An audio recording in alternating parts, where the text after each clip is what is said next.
Jonathan Betts has more.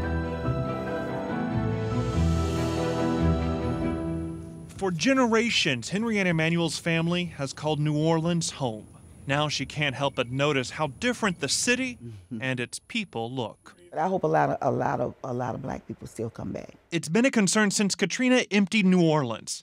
This city will be chocolate at the end of the day.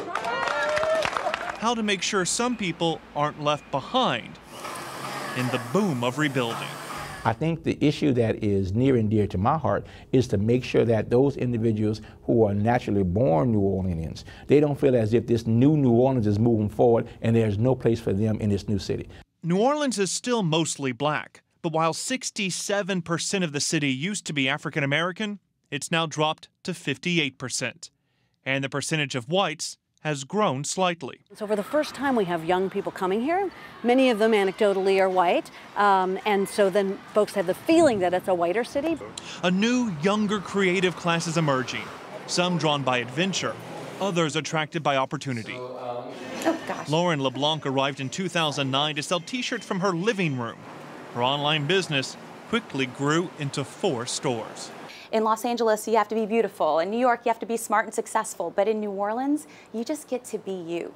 And that's what I love about being here. Lured by tax credits and a thriving culture, leaders say people of all colors are coming for opportunities hard to find anyplace else. Before Katrina, I felt it was a closed, insular network that was scared of change. And so now it is open to new people, new ideas, and really sort of the sense of possibility.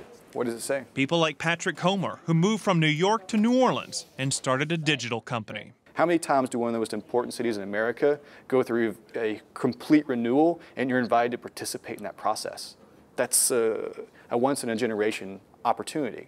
But many worry that change is keeping others out. New Orleans now is a lot more affluent than it was prior to the storm. Disproportionately, you have more blacks who cannot come back because of the economic situation here in the city of New Orleans. That's also consistent. Demographers say it's more complicated. There are still as many people living in poverty, and many African Americans prefer to move instead to the suburbs. So proportionately, the poor have returned at the same rates as the upper income African Americans. Well, that's another misnomer, because the assumption is that it was the rich that could only return and rebuild. And you're saying? I'm saying that there were a lot of people who chose not to return. And it did not matter how much money you had. That's right. A lot of people may have had the means to return and chose not to.